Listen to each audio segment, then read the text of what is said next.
I don't care if you're a beginner, intermediate, advanced, maybe you just don't know what the hell I'm talking about. If you want change today and you really want to build muscle fast and see the biggest amount of growth in the shortest amount of time, then listen on, because I'm going to reveal to you German volume training, and I'm going to show you the Body Remastered approach, and we're going to start right now.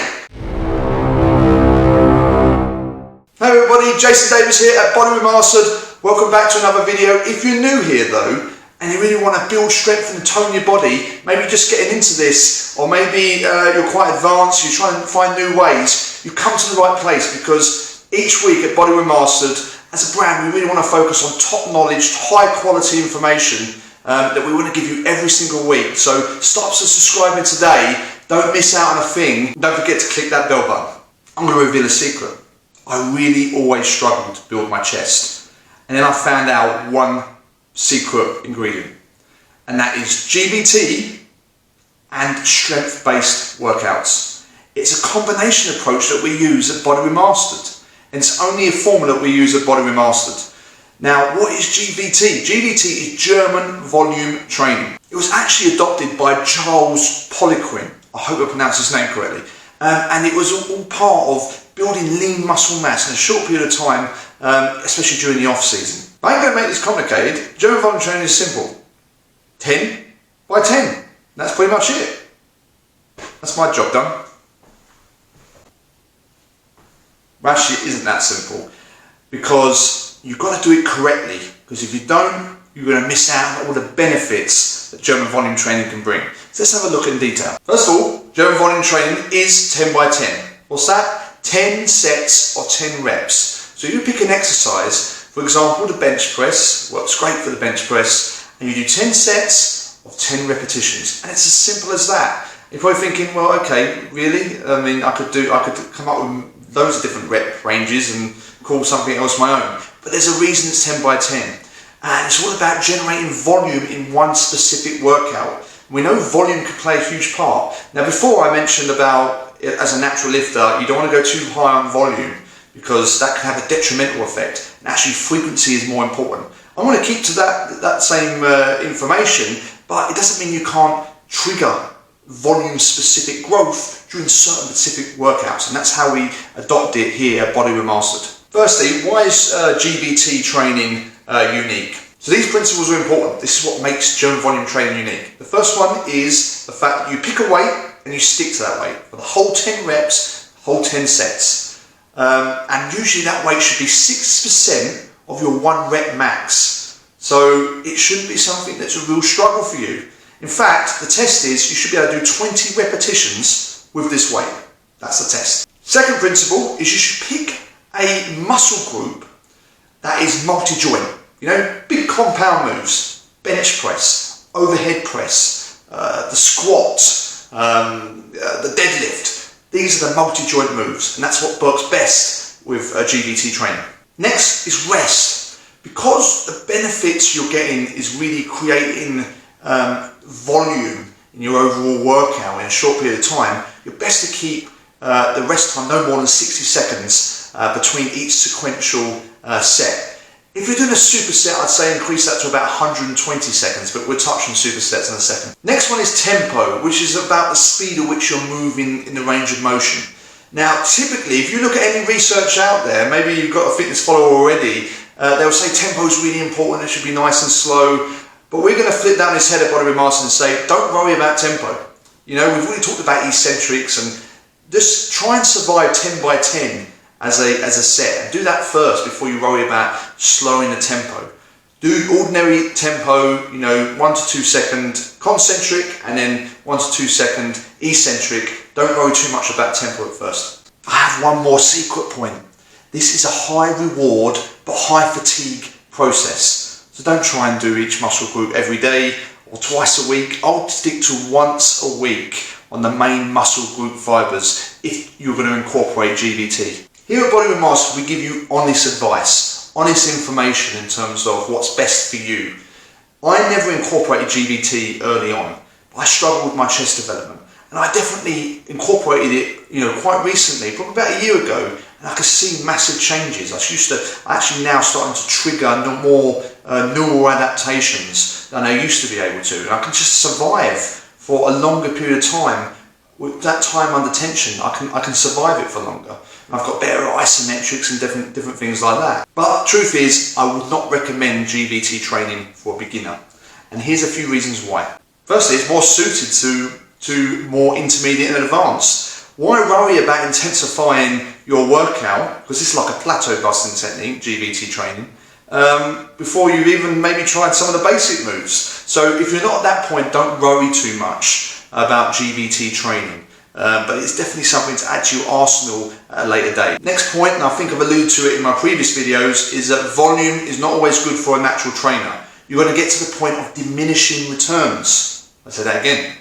You're going to get to the point of diminishing returns. That means you carry on doing your workouts and you're not getting any value out of it. In fact, you could actually detrimentally decrease muscle mass, or have a detrimental effect on the muscle growth, and it might lead to overtraining, and that's really bad. And particularly for a beginner, you might not be able to recognize what overtraining looks like.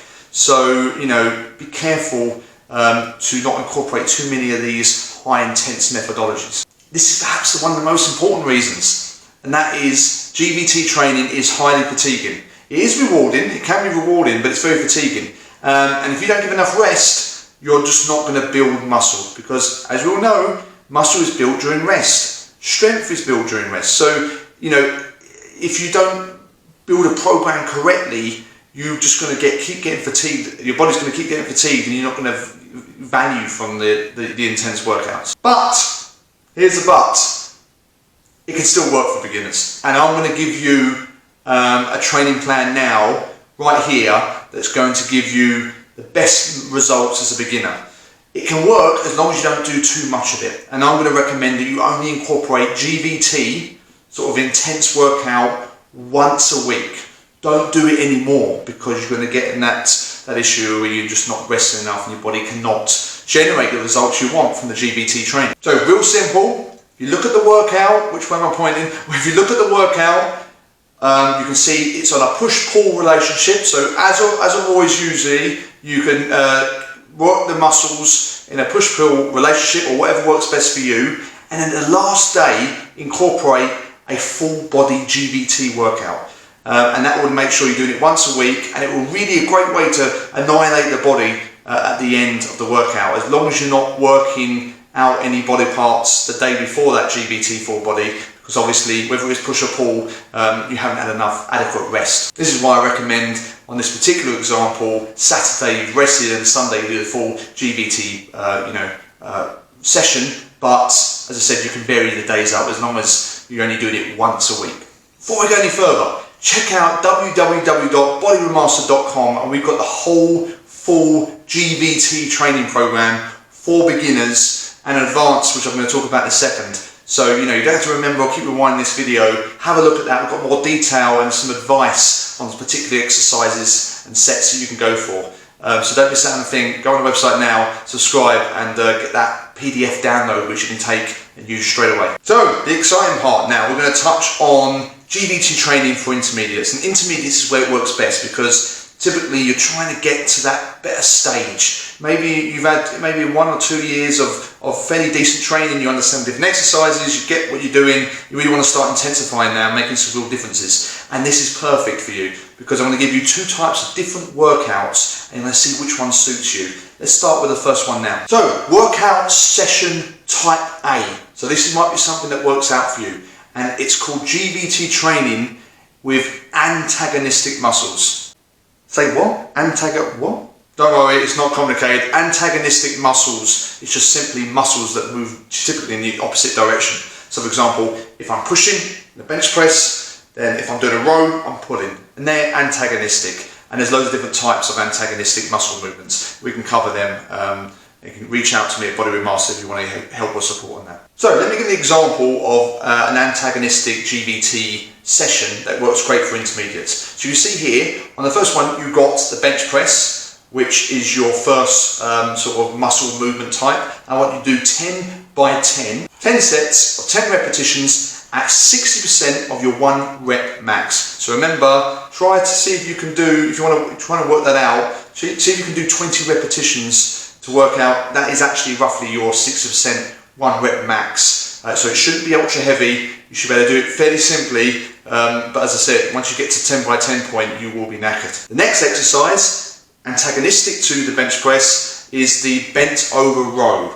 And again, same applies, 10 by 10, 10 sets of 10 repetitions at 6% of your 1 rep max. Then finish that workout with 2 isolation movements. This has got nothing to do with GVT. You've done the GVT training, but add some isolation movements in there. So for example, bench press, maybe you can do some flies, and with the rows, maybe you can do some single arm rows or rear deltoid raises. I can give you plenty of examples of that, but add some isolation work just to finish off the burn that you generated from the GVT sessions. Right, that was one way of intermediates challenging themselves with GVT training. Here's another way, which is not going to use antagonistic muscles, but actually just going to choose one muscle group that you really maybe think is lagging, you really want to improve. So in my case, it was the chest. This is what I use to really jumpstart out of issues or building the chest. So if you really want to concentrate on one particular muscle, this is one I recommend.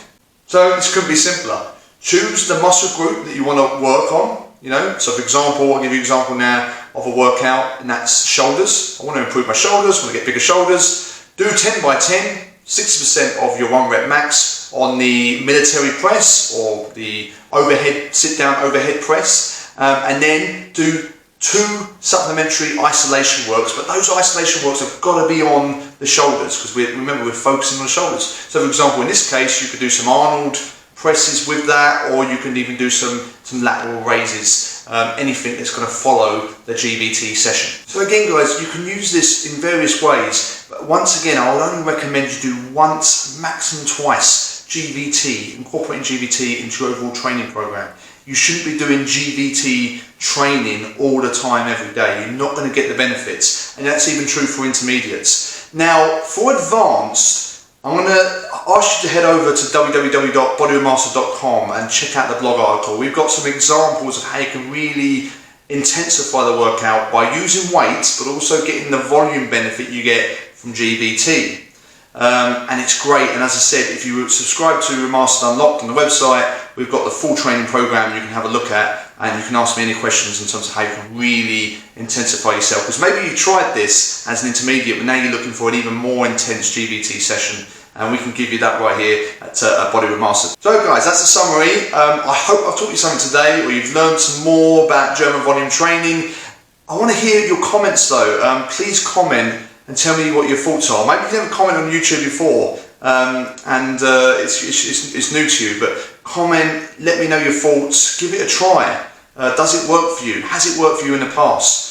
Do you not really agree with some of these approaches? Do you think something else is better? I'd love to hear, because it is an experience approach. You never stop learning in this field, and there's so much more we can do to build, strengthen and tone your body. So look out for that next video. But that's all here from Body Remastered. My name's Jason Davies. Speak to you again soon.